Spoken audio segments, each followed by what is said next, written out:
भारत के गुजरात राज्य में सोमनाथ मंदिर से सासन गिर में गिर राष्ट्रीय वन में हमारे साथ ड्राइव करने के लिए आपका स्वागत करने के लिए मैं बहुत उत्साहित हूँ। हमने सोमनाथ के उत्तर पूर्व में 45 किलोमीटर की दूरी तय की थी। हमने इसे लगभग 1 घंटा 45 मिनट में कवर करने की योजना बनाई। बीच में तरोताजा होने के लिए हम रुक गए। 40 मिनट की ड्राइविंग के बाद परिदृश्य बदल गया। घरों का समूह धीरे धीरे गायब हो गया और राज्य का राजमार्ग तेजी से पर्णपाती जंगल से घिरा हुआ था, जिसमें सेगुन, बेर, जामुन और कई अन्य पेड़ थे। लंबी और छोटी शाखाएं मानो आगंतुकों का स्वागत करने के लिए नाच रही थी। जैसा कि हमेशा होता है, गाड़ी चलाते समय हमें भूख लग जाती है और हमने स्थानीय खाना का स्वाद लेने का फैसला किया। हमने रोड साइड फूड जॉइंट देखा और पार्क किया। खाना में गरम ताजा परोसे जाने वाले गाठियां होते हैं जो बेसन, हींग, मीठी चटनी और कुछ गरम और मीठे पपीते के टुकड़ों से बनाया जाता है। उबली हुई नमकीन मिर्च के साथ खाना बहुत ही स्वादिष्ट था। 30 मिनट के भीतर हम एक चेक पोस्ट गेट पर आ गए, जिसने हमें बहुत उत्साहित किया। बोर्ड पर चिन्हों ने कहा, वन्य जीवन के कारण सावधानी से गाड़ी चलाना। तो हम गहरे जंगल के करीब थे और इसका मतलब था जंगली जानवर। सासन गिर शहर काफी छोटा था और हर जगह हम सफारी जिप्सी या जीप देख सकते थे, जो दोपहर की सफारी के लिए लोगों को ले जाती थी।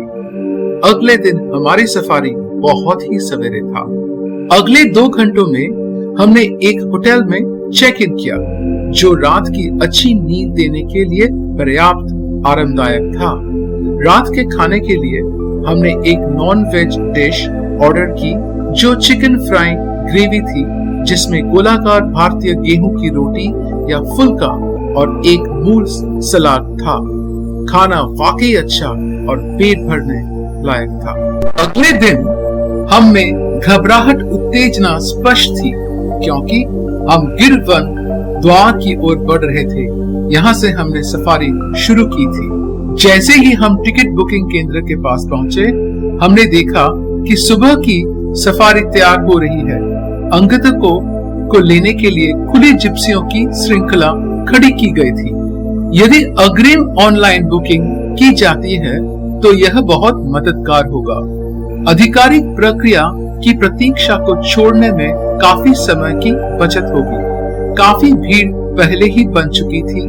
यदि आपके पास ऑनलाइन आरक्षण है तो भी सफारी से पहले कैमरा शुल्क का भुगतान करना होगा।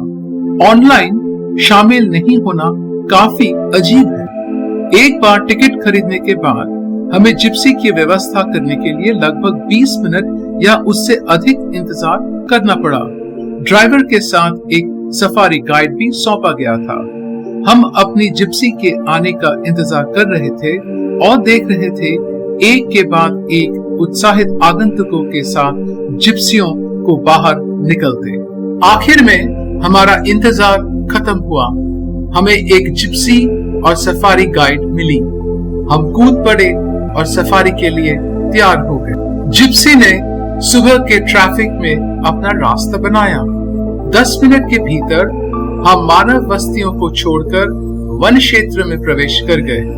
ठंडी धुंध छूट रही थी और गुलाबी नीले आकाश के नीचे छोटी छोटी पहाड़ियों वाला घना जंगल हमें घेर रहा था। टूटी कच्ची सड़क शुरू हो गई। जंगल धीरे धीरे अंदर आ रहा था। दोनों तरफ पर्णपाती जंगल उग रहे थे।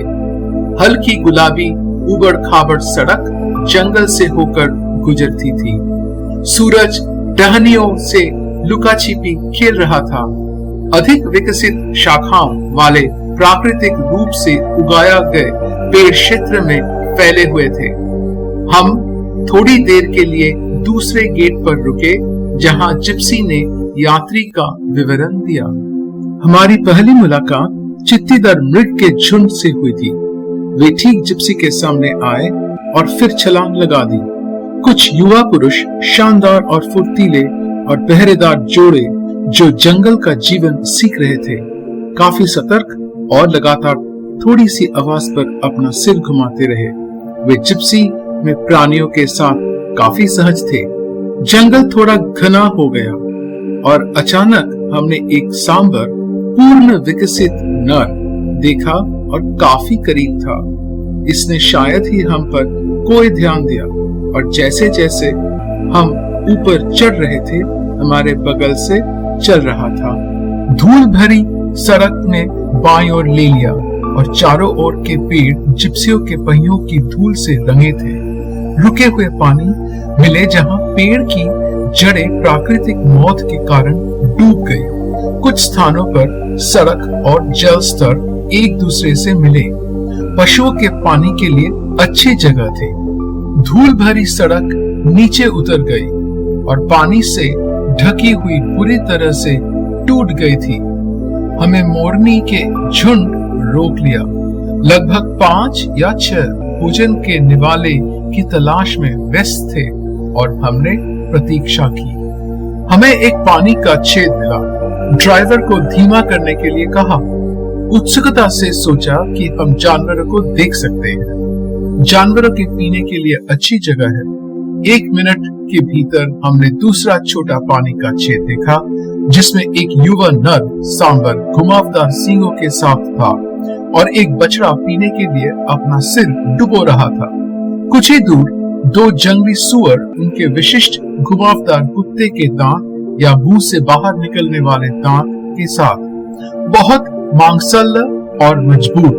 कोई आश्चर्य नहीं कि शिकारी उन पर दावत देते हैं। सड़क चौड़ी हो गई और जंगल अचानक खुल गया जब सूरज की किरणें पेड़ों और सवाना घासों के विस्तृत विस्तार को धो रही थी। इन लंबी सवाना घासों का मतलब था कि आगंतुकों को शांत रहना होगा और घास में गहराई से देखना होगा क्योंकि वे बड़ी बिल्लियों की छलावरण करते हैं और वे इसे अपनी हत्या के लिए इस्तेमाल करते हैं। नीलगाय के एक युवा परिवार ने हमारा स्वागत किया।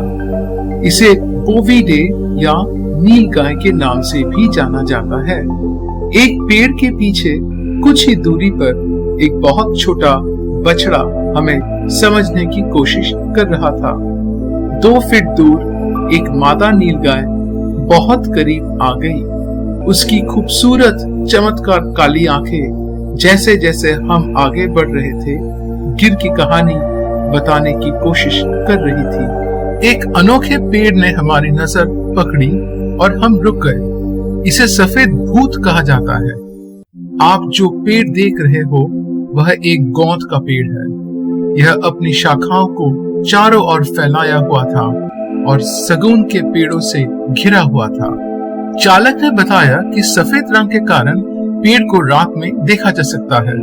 इसकी छाल से निकलने वाले गोंद को खाद्य उद्योग के लिए एक प्राकृतिक पायासी कारक के रूप में उपयोग किया जाता है, ठीक वैसे ही जैसे मोम जो त्वचा की देखभाल करने वाले उत्पादकों के लिए आवश्यक होता है। हमें इस बात का कोई अंदाजा नहीं था कि इस सामने मोड़ से आगे जहां जिप्सी ने घूमी, अगले 40 मिनट ने हमारी वन यात्रा का रंग बदल दिया।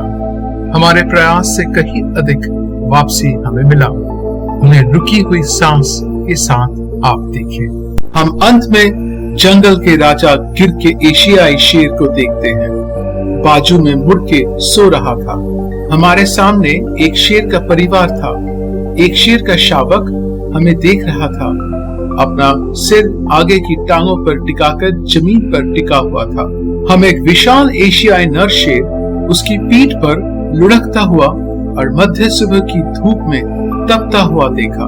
एक और नर वाटर होल के किनारे पर क्या महिमा जमाए ले रहा था। युवा शेरों का एक जोड़ा एक दूर जंगल में देख रहा था और दूसरा गहरी नींद में युवा राजा सो रहा था। सीन के दृश्य के बाद हम गिर के जंगल के भीतर के गांव को देखकर काफी हैरान थे। एक बहुत ही खास खान बदोश समुदाय गिर में और उसके आसपास रहता है और उसे मालधारी के नाम से जाना जाता है। उनके पास अपने मवेशी है और वे अपनी गाय की चराने के लिए घास के मैदानों में घूमते रहते हैं।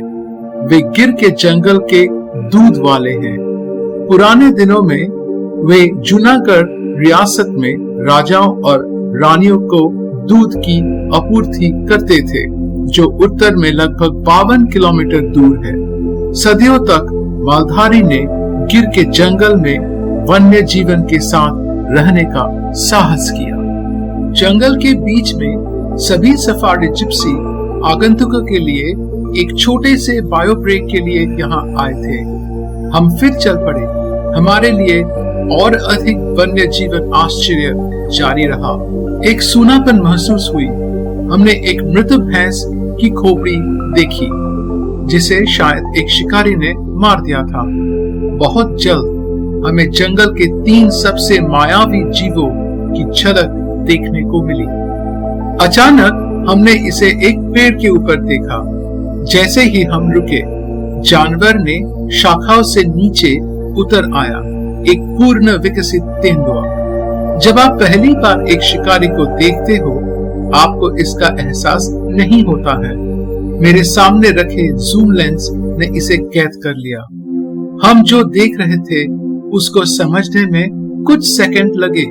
घातक, सुंदर, शर्मिला और बुद्धिमान।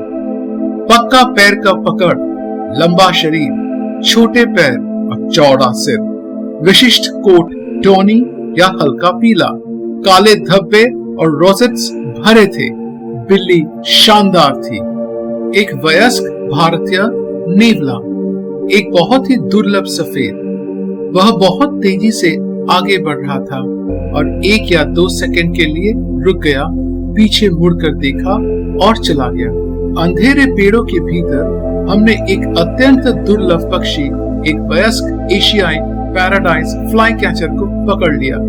यह लंबी रिबन जैसी पूंछ लहरा रहा था, क्योंकि यह मक्खियों और कीड़ों की तलाश में पेड़ से पेड़ पर कूद रहा था।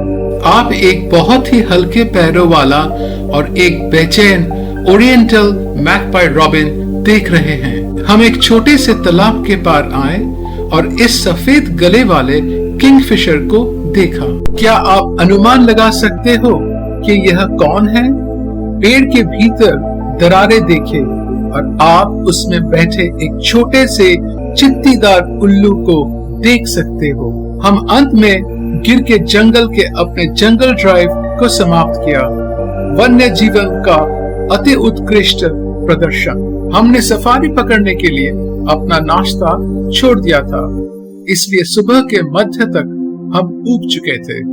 हमने पराठा, मसालेदार अचार और योगर्ट या दही का एक जोड़ी में आनंद लिया। मेरे साथ रहने के लिए मैं आपको धन्यवाद देता हूँ। आपने 10 मिनट से थोड़ा से अधिक समय पे 3.5 घंटों की वन ड्राइव का लेखा जोखा देखा। वन्य जीवों ने अपने को हर रूप में प्रस्तुत किया। गिर काफी अलग था। अलविदा।